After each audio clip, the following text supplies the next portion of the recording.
Bonjour, cher public. Merci d'être aujourd'hui à la Maison de la Littérature pour ce très beau salon des Premières Nations. Mon nom est Pascal Rowe et j'anime aujourd'hui la table ronde Les masculinités en littérature autochtone. Cette activité est présentée en codiffusion par Kwayaton, qui est la Maison de la Littérature, dans le cadre du 12e Salon du Livre des Premières Nations, une présentation de TELUS. Réalisée par Kwayaton, l'édition 2023 est rendue possible grâce à l'appui financier des partenaires suivants: le CN, Inergex Énergie Renouvelable, Hydro-Québec, la Caisse des Jardins de Wendake, OKT Law, le Conseil des Arts du Canada, le gouvernement du Canada, le gouvernement du Québec, la SODEC, la Ville de Québec et le CDFM Huron-Wendat. Donc aujourd'hui, on va parler de masculinité. C'est un sujet très très vaste. Et pour en discuter aujourd'hui avec moi, j'ai trois écrivains que je vais d'abord commencer par vous présenter en lisant leur biographie. Donc je vais commencer au bout par un inconnu, Michel Jean. Michel Jean est un prolifique auteur il-nu, de même qu'un chef d'antenne, animateur et reporter d'antenne primée et apprécié du public québécois. Il est l'auteur de nombreux romans, dont Tsunami en 2017, Atuk, Elle et nous 2012, Le vent en parle encore 2013, Tiotiake 2021. Il a également dirigé quelques recueils, dont Wapke chez Stanké en 2021, le premier collectif de nouvelles autochtones d'anticipation au Québec. Son roman mythique Koukoum, en 2019 chez Libre Expression, a été traduit dans de nombreuses langues à travers le monde, récemment en allemand, et lui a valu le prix France-Québec 2020. Son plus récent roman, Chimique, vient de paraître chez Libre Expression. Merci Michel d'être ici.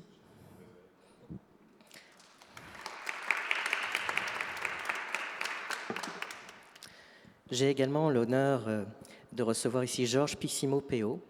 Georges Pissimo-Péo est né dans la forêt aux abords de Sainte-Terre en Abitibi, d'une mère crie et d'un père métissé. Il a passé son enfance à côtoyer les Premières Nations et la culture québécoise. Toute sa vie, il a été déchiré par ce double héritage culturel.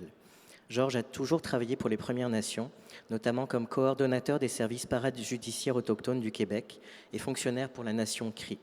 Actuellement, il visite ses frères détenus des Premières Nations, avec qui il partage des enseignements et des rituels spirituels anciens. Son premier livre, le récit Pissim Nape, vient de paraître aux éditions Anénorak. Merci beaucoup d'être ici.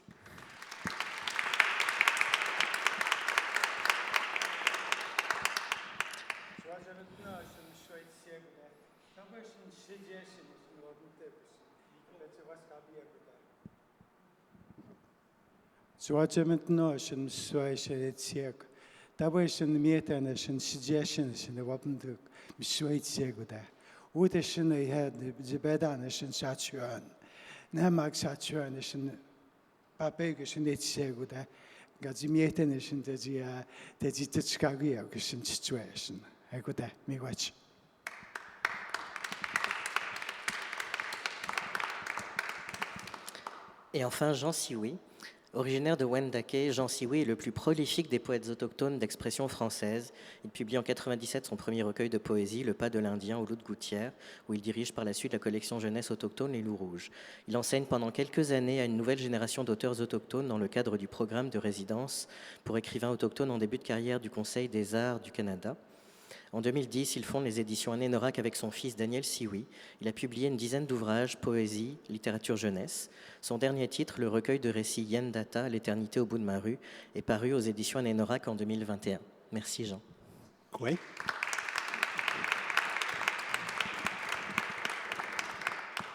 Alors, comme la masculinité est un petit sujet léger, je me disais qu'on allait commencer par une question pas si facile. Qu'est-ce que la masculinité? Moi? C'est pas facile. Mais pour moi, la masculinité, c'est d'abord une naissance. C'est une naissance. Et puis, on en a fait une construction, je pense, avec le temps. On a fait une construction à laquelle on a donné toutes sortes de directions. On y a inséré des préjugés, des principes.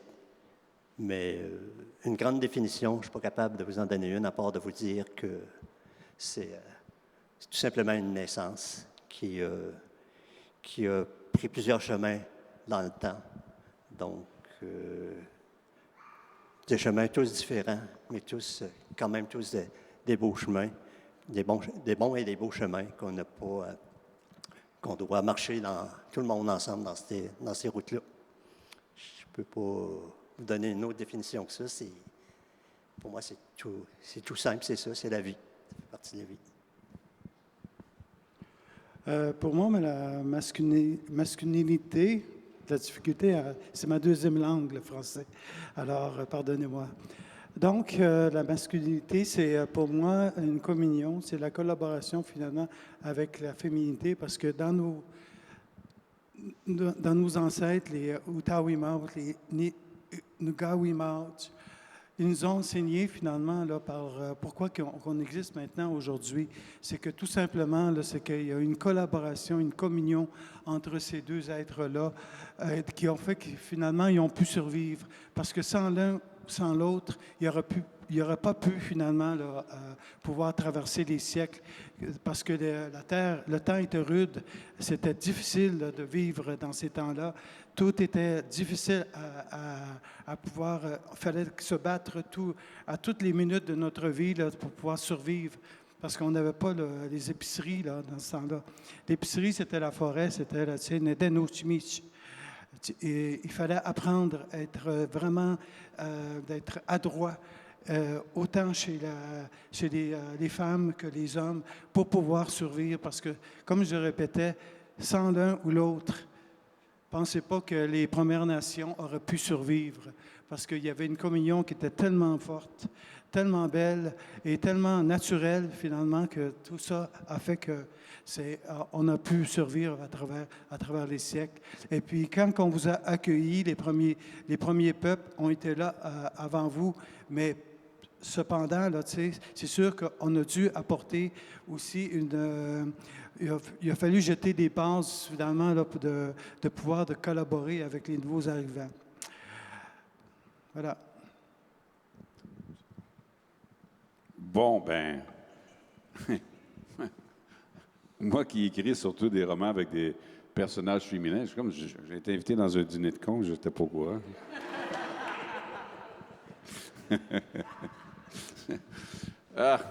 Moi, je pense que en littérature, si je veux, je vais parler pour moi, je n'ai pas de réponse très savante comme mes deux amis ici, mais je dirais que c'est d'abord un point de vue pour moi. C'est-à-dire que quand j'écris des personnages, c'est un choix de choisir un personnage. Je trouve que ça ne change jamais vraiment qui la personne est, parce que au bout du compte, si j'écris un personnage féminin, je ne parle pas au nom d'une femme, mais le personnage est féminin.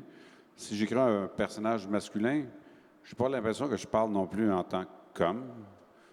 Le personnage est masculin. Donc, c'est pas cette communion-là dont tu parles, je pense qu'elle existe encore en nous d'une certaine manière. Et quand j'écris des romans, moi, personnellement, c'est un point de vue.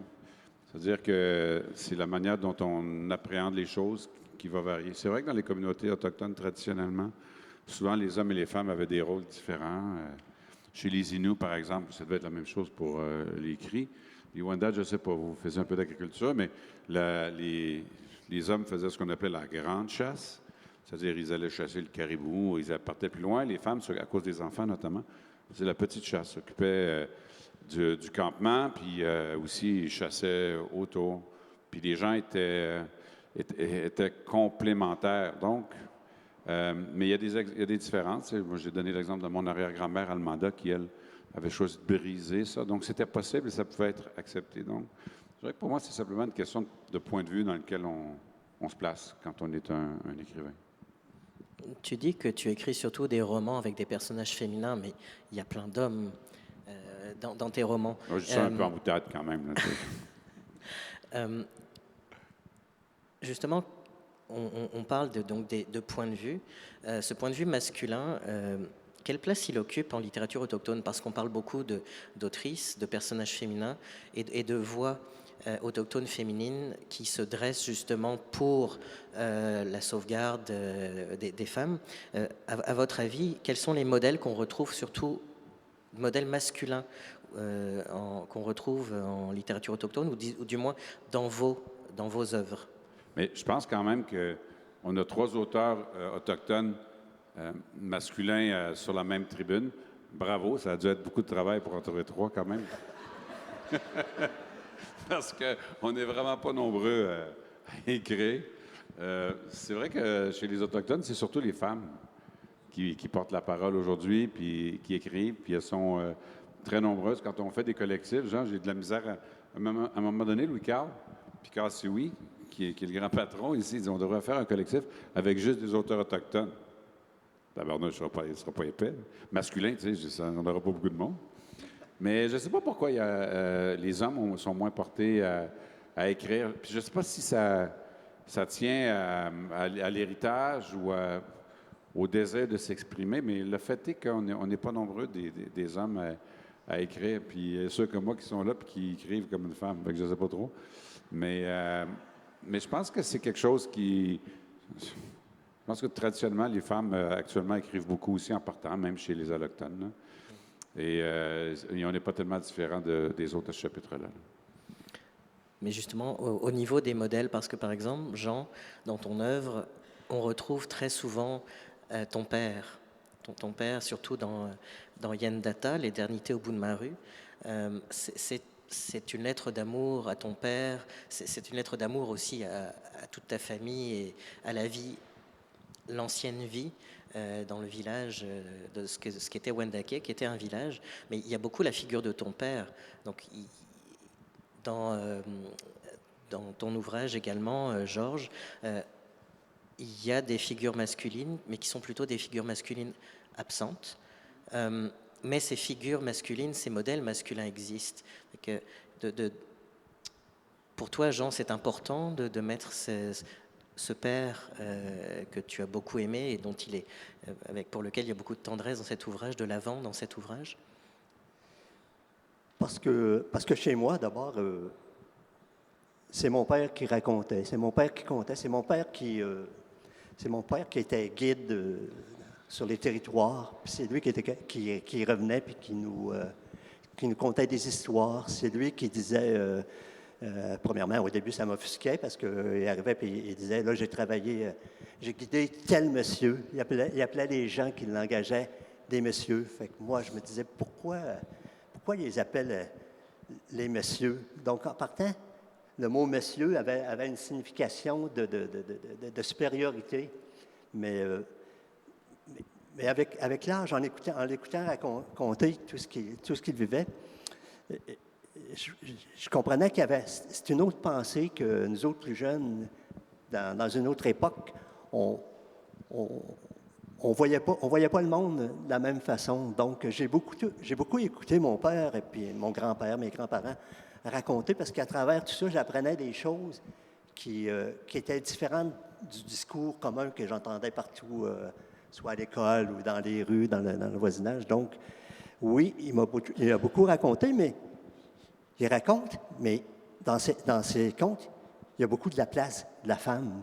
Il racontait sa femme qui allait avec lui. Il racontait l'histoire de ma mère, par exemple, quand il l'a rencontrée, qu'il l'a emmenée en canot, puis qui a fait descendre les rapides, puis que ça a quasiment été la fin de leur relation en sortant du canot. Donc, oui, la femme était toujours présente, mais il me semble que je me souviens, il me semble que je raconte comme mon père racontait, parce que c'est lui qui racontait, sans enlever la place à la femme dans tout ça. Puis tout à l'heure, Michel il parlait d'auteurs masculins. J'ai fait beaucoup de résidences d'écrivains autochtones en début de carrière, peut-être pendant une dizaine d'années. Donc, il a passé peut-être entre 50 et 60 jeunes écrivains, de nos auteurs qui sont venus. Puis là-dedans, je me souviens de deux écrivains masculins qui sont passés par là.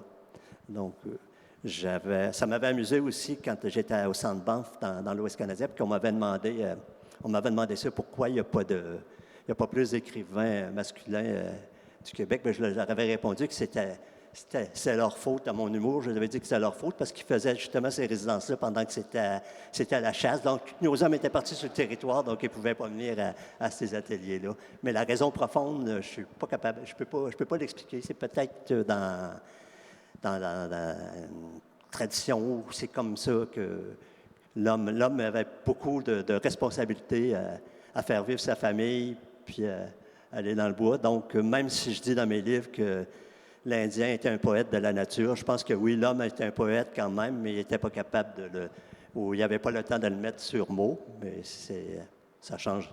Je pense que ça change, c'est en train de changer, puis on va en avoir de plus en plus d'autres. Bon, en donnant justement la possibilité maintenant d'écrire avec tout ce qu'on fait, avec toute la littérature, des événements comme aujourd'hui, je pense que de plus en plus, on va réussir aussi à aller chercher des écrivains masculins. Mais je suis pas sûr que le point de vue masculin des écrivains dans les textes est si différent non plus. Tu sais, je regarde ce que... Malheureusement, Jean, je n'ai pas encore lu ton livre, mais je vais le lire avec beaucoup d'intérêt. Jean, je t'ai pas mal lu au complet. Je suis pas sûr que les hommes, j'ai lu... c'est qui au Québec, là? C'est Louis Carl? C'est toi? C'est moi? C'est qui d'autre? C'est plus en Ontario, aux États-Unis, C'est ça, au il y a Québec, beaucoup d'auteurs. au Québec, on est comme vraiment quelques-uns. Je veux dire, oui, oui, c'est ça. Jocelyn, peut-être aussi, si oui, là, tu sais. Mais on est très peu nombreux. Puis en fait, il faudrait se poser la question pourquoi. Tu sais, moi-même, là, je pense en même temps que je parle, ce qui est toujours dangereux, je vous préviens. C'est mieux quand je pense avant de le dire. Mais j'ai pas de réponse à ça, moi non plus. Pourquoi on est si peu nombreux à ça et pourquoi il y a autant de femmes qui décident de prendre la plume, sans mauvais jeu de mots. Mais le fait est que c'est ça. Puis je suis d'accord avec toi que ça va changer parce qu'il y a tellement de nouvelles voix qu'inévitablement, il va y avoir un pourcentage qui va être des hommes. Mais peut-être que ça va être important d'avoir justement des modèles autres que des vieux chameaux comme nous trois ici, là, tu sais, pour les inspirer. J'ai l'impression que Georges avait une... J'ai peut-être un élément de réponse par rapport à ce que Michel vient de dire. C'est que vous, les femmes, là, vous êtes beaucoup plus résilientes que nous, les hommes. Dans le sens où, nous, en particulier les Premières Nations, on a subi, là, vous connaissez les offres des écoles résidentielles. Avant ça, on nous a parqués dans des réserves pour qu'on puisse finalement vous laisser nos terres. Donc, je pense que l'histoire nous apprend que la résilience, ça prend des générations avant de guérir tout ça, là, ces traumatismes-là qu'on a connus. Le fait que les femmes de Première Nation, y compris aussi ceux des autres communautés là, qui sont venues d'ici là, il y a plusieurs centaines d'années, vous êtes beaucoup plus résilientes que nous. Donc, c'est un élément de réponse que, selon moi, là, ça a du sens dans le sens où c'est très, très dommageable pour... puis je trouve que malgré notre masculinité, on est très vulnérables, nous, mais on se cache derrière tout ça là, parce qu'on nous empêche finalement de pleurer, de démontrer nos émotions et tout ça. Donc, ça fait ralentir finalement l'effet de guérir de nos traumatismes. Donc, c'est ça que je comprends de ça, moi. Parce que moi, j'ai regardé là, dans mon film, dans mon livre, Pishim Naba, Planchish, ma mère, c'est elle qui est le fil conducteur. Parce que quand j'ai travaillé Sylvie Nicolas, qui est la directrice littéraire d'Anenorak, elle m'a acculé au mur pour que je puisse travailler et puisse sortir ce livre-là. Sinon, sans elle, ça n'aurait pas été possible. Encore merci, Sylvie, de ton immense travail et collaboration. Merci. Et puis, j'ai une inspiration aussi. Pourquoi le livre Pishim Nabel? Elle est là, je la vois. C'est ma grande amie Bébite, Joséphine Bacon, parce que c'est grâce à elle que j'ai trouvé la force pour pouvoir mettre les mots dans les pages de ce livre-là. Puis souvent, je pensais à elle, je pensais au texte dont j'ai lu. J'ai lu tous ses livres. Je n'ai pas lu le dernier, mais Joséphine, je te promets, je vais aller te voir tantôt pour que tu puisses me dédicacer. Merci. Danaskumdan, Mikwachi. Mais c'est vrai ce que tu dis, puis peut-être aussi que dans le fond, le fait que les femmes dans les communautés avaient un rôle souvent plus actifs autour, ça incite peut-être plus, justement, on se parlait de modèles, les femmes à écrire, alors que nous, il y en a moins de ces modèles-là. Ouais. Puis aussi, souvent, on nous donnait la figure des hommes, et il fallait qu'on soit dur. Moi, il y a une anecdote que je me rappelle tout le temps. Je dis, c'est quand j'étais adolescent, j'avais un groupe d'amis qui était souvent assez dur, assez tough. Et puis, pour régler les affaires, c'était souvent avec des points, puis tout ça. Puis un jour, il y avait eu un problème comme ça, puis on m'avait dit, j'étais dans la discussion, puis on m'avait dit, « Ah, toi, c'est pas pareil, tu penses pas comme nous autres, toi, t'es un poète. » Puis à 17-18 ans, de faire dire, « T'es un poète », c'était quasiment une insulte. Donc, c'est ça me rappelle ça, puis peut-être que c'est dans le vécu, c'est dans l'histoire de l'homme ici au Québec là, qui fait aussi qu'on est en retard là-dessus. Ben, tu es encore un poète, je n'ai pas te faire de peine. C'est normal. Dans ton ouvrage, Georges, justement, tu dis « Les anciens nous ont dit il faudra 7 générations pour guérir de nos traumatismes passés. » Et je sais que c'est pas léger du tout comme question je vais poser, mais justement en tant que descendant survivant d'une culture détruite par le génocide, comment se définir en tant qu'homme entre tradition perdue, vision ancienne de l'homme chasseur-pourvoyeur et le mode de vie d'aujourd'hui imposé qui a complètement oblitéré cette façon de vivre? Comment en tant qu'homme et en tant qu'écrivain on peut se définir aujourd'hui? Je peux répondre à ça par ma propre expérience. Quand j'étais tout jeune, j'accompagnais mon père qui était trappeur, chasseur, entre autres, parce qu'il travaillait aussi pour la Défense nationale, parce qu'il avait été à la vétéran de la Deuxième Guerre mondiale. Et quand il est revenu ici au pays, bien c'est ça, il est retourné dans sa forêt. C'est là qu'il a rencontré Planchiche.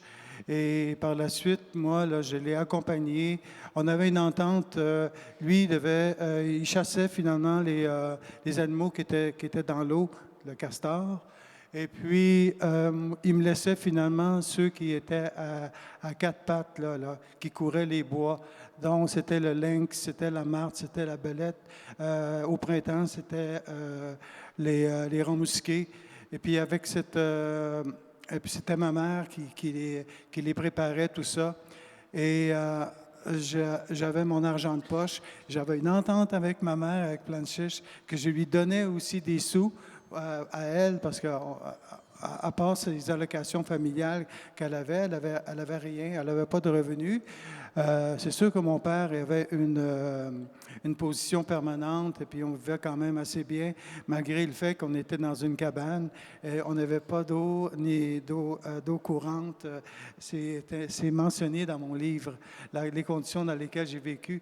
Alors, c'est certain que la masculinité, j'ai de la difficulté avec ce mot-là. C'est certain que moi, je l'ai appris dans ma jeunesse, puis jusqu'à l'âge, j'étais adolescent. Ensuite, la vie m'a pris.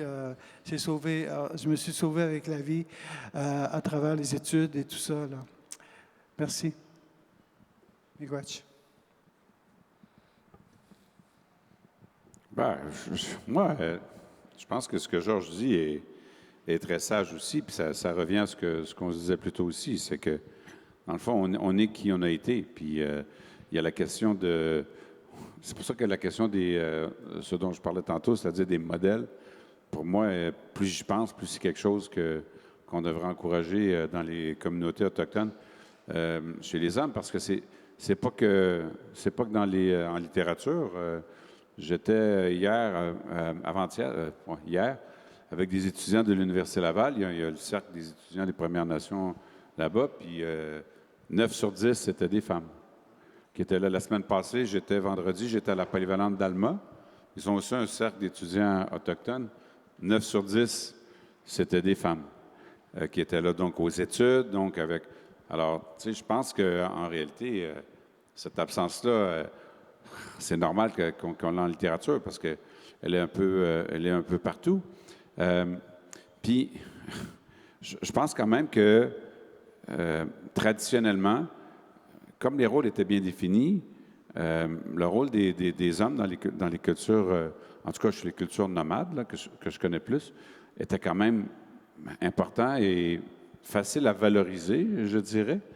Mais on a l'impression peut-être qu'on sent plus la perte que c'est le cas pour les femmes, où le mode de vie plus moderne permet plus ça. Les gars, ils peuvent travailler à l'extérieur, mais ce que tu mentionnais tantôt, le rôle du chasseur, du pourvoyeur, etc., c'était quelque chose qui était comme plus idéalisable, si je veux dire, que le gars qui rentre à la shop pour aller travailler, etc. Donc, il y a une coupure qu'on sent peut-être plus chez les hommes que chez les femmes aujourd'hui aussi.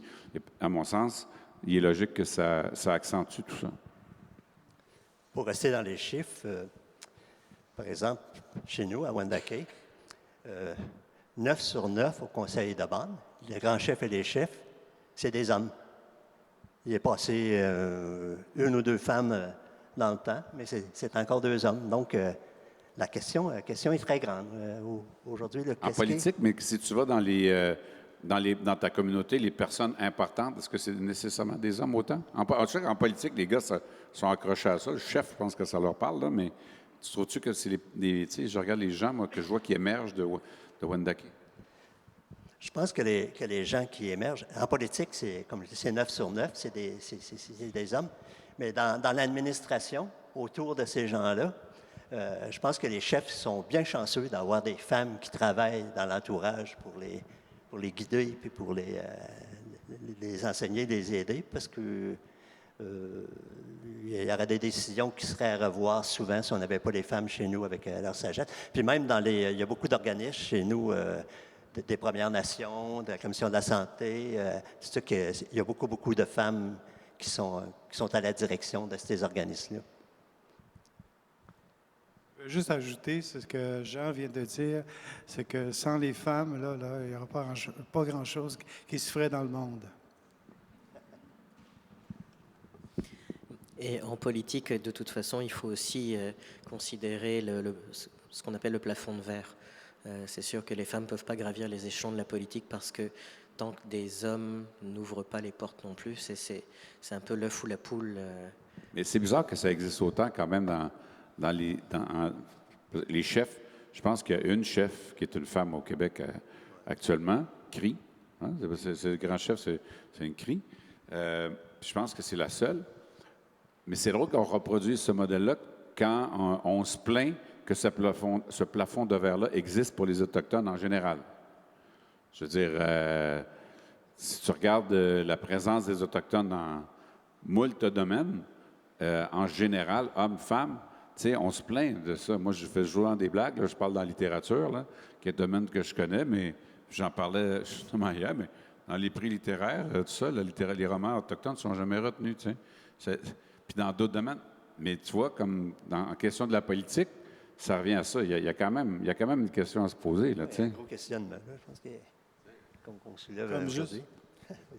Juste comme exemple, là, Jean disait que, 9 sur 9, là, c'est des chefs, c'est des hommes. Par chez nous, à Waswanipi, là, c'est ma communauté. La chef, c'est une femme, ainsi que la vice-chef. Puis le grand chef du Grand Conseil des Cris, c'est une femme, Madame Gall Masti. Oui, voilà. N'est-ce pas? Oui, aussi, oui, à Waskaganish aussi. Puis ça va bien quand même. Oui, ça va très bien. Ah oui, absolument. Y a-tu des hommes en arrière qui font le calcul, les affaires, toutes les petites... Non?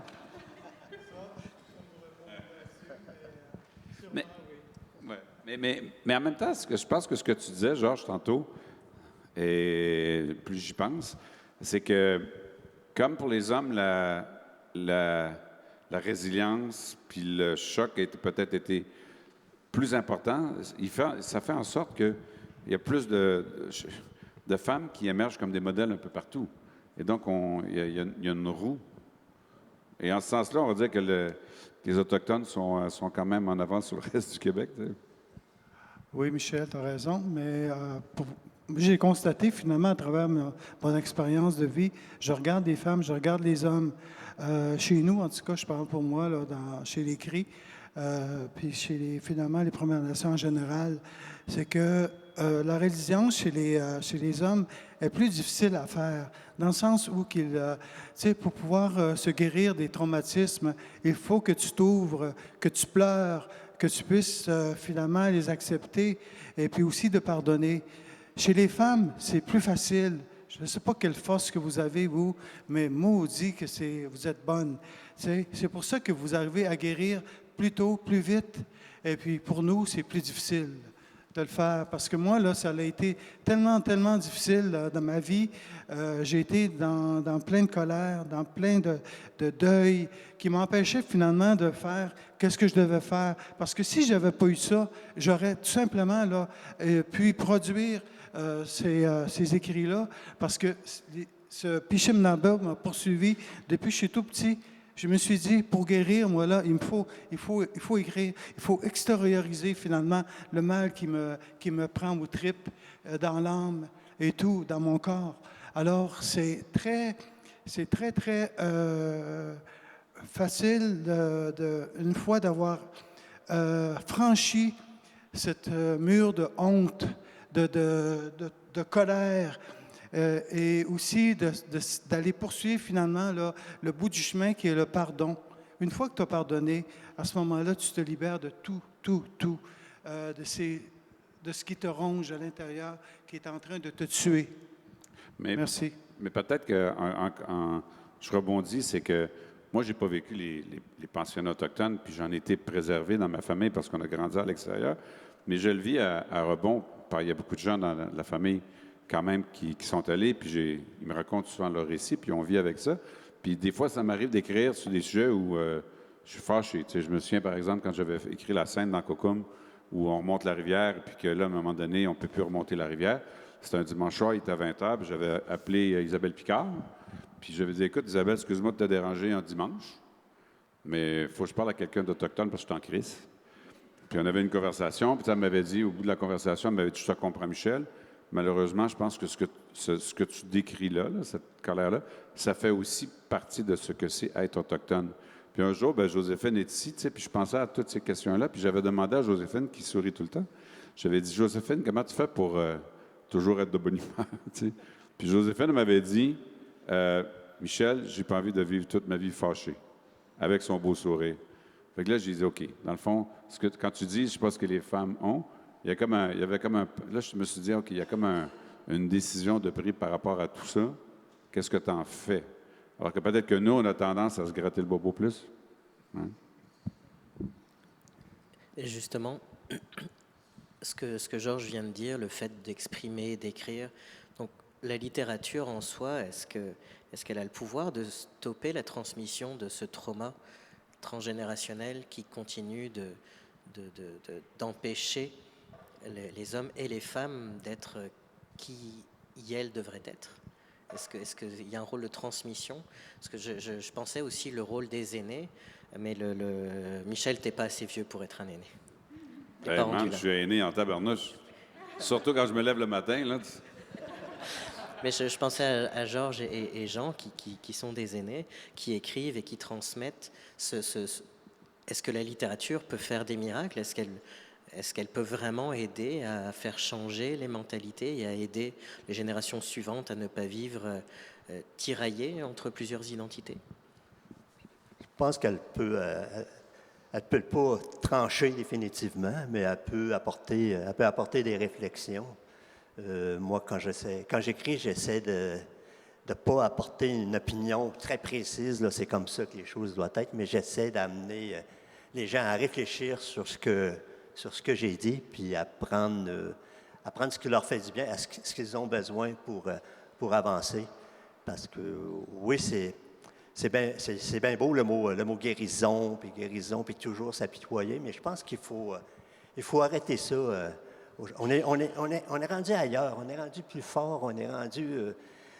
avant, les femmes envoyaient leurs hommes à la guerre, allaient à la guerre, allaient nous défendre, et ils nous disaient à la cuisine, il nous disait tout ce qu'il y avait sur le cœur, puis il disait, alors, va défendre ça maintenant. Mais je regarde aujourd'hui, puis qui est d'avant-garde, qui on voit dans les manifestations, qui on voit dans les médias, ben c'est les femmes. Les femmes commencent eux-mêmes à dire ce qu'ils faisaient dire par les hommes. Donc, peut-être au travers de ça, les hommes vont comprendre que maintenant, il y en a d'autres qui parlent aussi, donc eux autres ils peuvent prendre le temps d'écrire. Peut-être qu'ils vont se mettre à écrire pour faire réfléchir les autres aussi. Ben moi, je diffère d'opinion sur toi, cher camarade aîné. Mais dans le sens que, sur cette question-là, je pense que, je vais citer une citation que je cite souvent, mais que je trouve très juste. Elle est de Elisabeth Isaac. Une fois, je l'ai entendue à la radio. Puis elle a dit, dans l'expression vérité-réconciliation, il y a un mot bien important, c'est le mot vérité. Puis tant qu'on ne s'entend pas sur la vérité, en réalité, ce qu'elle voulait dire, c'est qu'il ne peut pas y avoir de réconciliation. Donc, ça veut dire réconciliation, pour moi, ça veut dire quoi? Ça veut être capable de passer par-dessus et d'être à autre chose. Et je pense qu'on n'est pas encore rendu à ce que la vérité fasse l'unanimité. Mais on a cheminé, par contre, de façon importante, je trouve, au cours des dernières années. J'étais en conférence, j'étais à Montréal, dans une librairie récemment, puis il y a une dame qui me dit justement ça. Elle dit, pouvez-vous arrêter de toujours parler des affaires négatives? Puis ça, je chantais une petite pointe de... Et j'ai dit, vous savez, madame, j'ai souvent entendu cette phrase-là, mais c'est parce qu'on n'a pas fini de raconter nos histoires encore. Mais je pense que la littérature, justement, est un vecteur qui permet ça. On est en train de raconter des histoires et les histoires vont évoluer avec le temps parce qu'on ne racontera pas toujours la même histoire, parce qu'à un moment donné, ça devient redondant. Et en ce sens-là, les écrire, chacun à notre manière avec nos passés différents, c'est comme une pierre de plus sur ce mur-là qu'on bâtit. Et je pense que la littérature actuellement et la musique, on a regardé le Gala de la disque récemment, où on voyait la place importante que la culture autochtone prend en musique, avec la diversité de groupes, qui ressemble à ce qu'on voit en littérature aujourd'hui, et quelque chose d'important. Puis, quand on va avoir fini de raconter ces histoires-là, ben, on va en avoir vécu d'autres, on sera rendu ailleurs. Mais je pense qu'on est encore là à raconter, mais que on avance en le faisant. C'est pas quelque chose qu'on tourne sur place. On avance. On n'a pas l'impression qu'on a beaucoup bougé parce que c'est quand on marche, à un moment donné, tu te rends compte que tu as fait du chemin, mais quand tu marches, ça peut paraître long. Mais on est là-dedans actuellement. Dans mon livre, j'ai un passage où je fais mention de ça, finalement, tu sais, c'est que quand j'ai écrit ce passage-là, cet écrit-là, j'étais un peu en colère parce que, bon, tous les traumatismes qu'on a subis, nous, les Premières Nations, dû à plusieurs choses que vous connaissez, je ne veux pas vous faire connaître l'histoire, vous la savez. Mais j'ai mentionné que ça prenait nos ancêtres, nos Gawimao, puis nos Tawimauch. Ils nous ont toujours dit que ça prenait au moins 7 générations pour pouvoir se guérir des traumatismes qu'on a vécus. Et moi, dans ma colère, un peu, cette colère-là m'habitait quand j'ai écrit ce passage-là. J'ai dit non, c'est pas vrai. Ça va prendre plus de temps encore.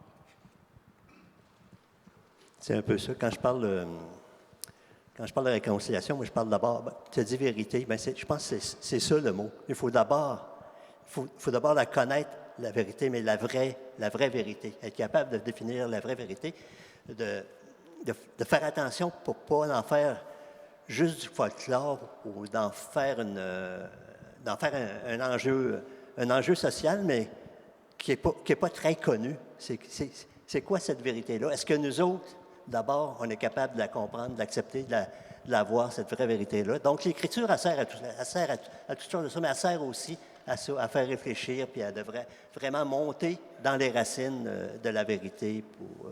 Je suis d'accord avec toi, Jean. Comme par exemple, mon dernier roman, Rimic, c'en est un exemple, pour moi,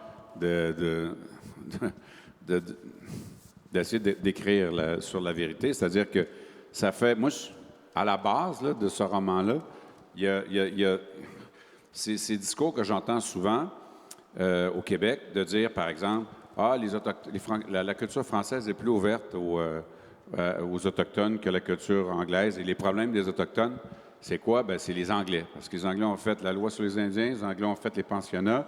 Puis là, on entend M. Bouchard, pour qui j'ai eu beaucoup de respect, mais je n'ai pas toujours été d'accord avec lui, Serge Bouchard. Et hier, à l'université, justement, je rencontrais Michel Deval, qui est un ancien collègue d'université en histoire avec moi, qui justement a fait des études sur cette question-là, notamment la Grande Tabagie avec Champlain, qui est souvent cité par des gens dans les milieux nationalistes pour montrer que Champlain et les Français étaient ouverts aux Autochtones.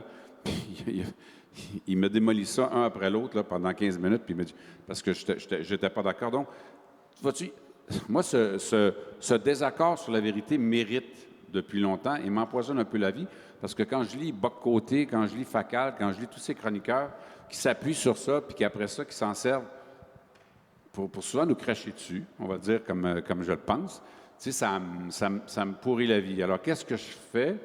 J'écris un roman où qui détruit ça. Parce que quand ils me disent ça, je leur dis toujours, oui, mais les Inuits ne sont pas soumis à la loi sur les Indiens. Parce que quand elle a été écrite en 1876, personne ne s'en occupait, il était trop loin. Puis les Inuits vont dans les communautés Inuits. C'est pas vrai que c'est mieux parce que c'est géré par le Québec, là. C'est pire. À Kuujjuarapik, ils sont jaloux des cris de la communauté d'à côté qui ont plus de services avec la loi sur les Indiens qu'eux ont. Eux, tout ce qu'ils ont, c'est le BS. Hein? Et donc, puis je leur dis, oui, mais d'où ça vient? Bien, eux, leur trauma, c'est le massacre des chiens. Puis le massacre des chiens, là, ça fait des années 50, 60 jusqu'à 70 environ. Il y avait 20 000 chiens en 1950, il en restait zéro. Puis c'était des bons policiers de la Sûreté du Québec qui débarquaient dans les villages, qui tuaient les chiens. La banquise était rouge. Ils sacraient sa glace, ils brûlaient devant les familles, devant les aînés, devant tout le monde. Ça se faisait en français. OK? Alors moi, j'utilise la capacité que j'ai d'écrire pour raconter cette vérité-là, pour la mettre sur la place publique et laisser les gens décider après. Mais c'est mon travail comme écrivain, je le vois comme quelqu'un qui ouvre la lumière. Clac, la lumière est ouverte. Maintenant, vous décidez. C'est comme tu ouvres une pièce et des coquerelles. Hein? Il y a deux manières de s'en débarrasser. T'es-tu ou tu refermes la lumière? Dans les deux cas, il n'y a plus de coquerelles. Moi, ma job, c'est pas de décider ce que vous allez faire avec ça. Ma job, c'est d'ouvrir la lumière. Et je trouve que pour moi, là, c'est ma manière à moi qui est différente de tout le monde. C'est là que je trouve que la littérature est capable d'être un chemin vers... Si on arrive à la vérité, après ça, on passe à la prochaine étape. Mais tu sais, c'est une brique, puis après ça, on regarde ça. Il nous reste très très peu de temps pour cette table ronde. Est-ce que vous auriez aimé ajouter quelque chose? Peut-être Georges? Juste pour, peut-être pas pour conclure, mais juste peut-être finaliser la belle rencontre qu'on a cet après-midi. C'est que j'espère que nos écrits, là, autant Michel, Jean que moi, ça va faire un effet comment je dirais, là, un effet d'entraînement aux gens. Parce que moi, je sais que en Abitibi, ça marche assez bien, la vente de mon livre. Et puis, j'espère que les jeunes qui vont me lire, qui vont lire Michel et Jean, bien, ça va les inciter finalement à lire. Voilà, à lire. Puis, pas à lire, excusez, à écrire. Parce qu'eux aussi ont des histoires à raconter. Et puis, ces histoires-là ne sont pas encore là, mais j'espère qu'ils vont être en devenir. Merci. Conclusion, bon, je pense que on doit partir à la chasse, mais pas à la chasse qu'on connaît, mais à la chasse d'auteurs masculins maintenant pour... nous des gros castors. J'ai l'impression que la conclusion de tout ça, c'est qu'il faut dire, que ce soit pour soi ou pour les autres. Ben oui, parce que... Oui, il faut dire. Parce que, justement, comme Jean dit, on veut en sortir. Puis, comme tu dis aussi, Georges, on espère que ce n'est pas cette génération, mais tu sais, il y a un chemin à faire.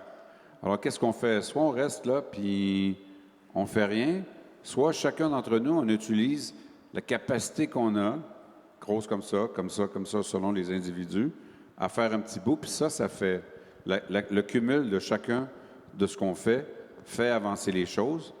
Puis ça ne fait pas avancer la cause, mais ça nous fait avancer personnellement, puis ça nous fait avancer comme groupe aussi. Puis je pense que c'est ce qu'on veut. Tu sais. Écrire, c'est marcher. C'est un peu ce que je voulais exprimer tout à l'heure quand je parlais de guérison. En fin de compte, pour moi, la guérison, c'est d'arrêter d'accepter d'arrêter de se faire dire qu'on a besoin de guérir, puis de se faire dire pardon, puis pardon, puis pardon, puis que rien ne se produit, mais d'être capable de dire les vérités pour qu'enfin, on continue de nous dire pardon, mais qu'on voit des choses qui arrivent sur une compréhension. Si ça peut être par nos écrits que les gens comprennent des choses, ben, on aura évolué. Terminer par une parole sage d'un aîné. Donc ça conclut cette belle table ronde. On est allé assez loin. Je vous remercie d'avoir accepté de répondre à des questions qui étaient difficiles. Merci à vous, le public, très attentif, un très beau public aujourd'hui.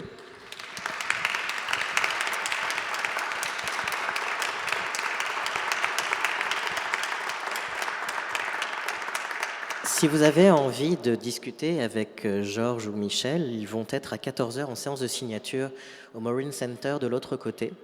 Également, vous retrouverez Georges Pisimo-Péo à 16h dans une table ronde intitulée « Devenir soi » et également ce soir au cabaret littéraire. Et demain, dimanche à 13h, Michel Jean sera en grand entretien, animé par Julie Collin, et peut-être au cabaret littéraire ce soir, je ne me rappelle plus. Oui, le cabaret littéraire ce soir, là, j'ai dit à Louis IV qu'il y aurait du monde parce qu'il dit qu'il n'y aura pas de monde. Fait qu'il faut que vous veniez.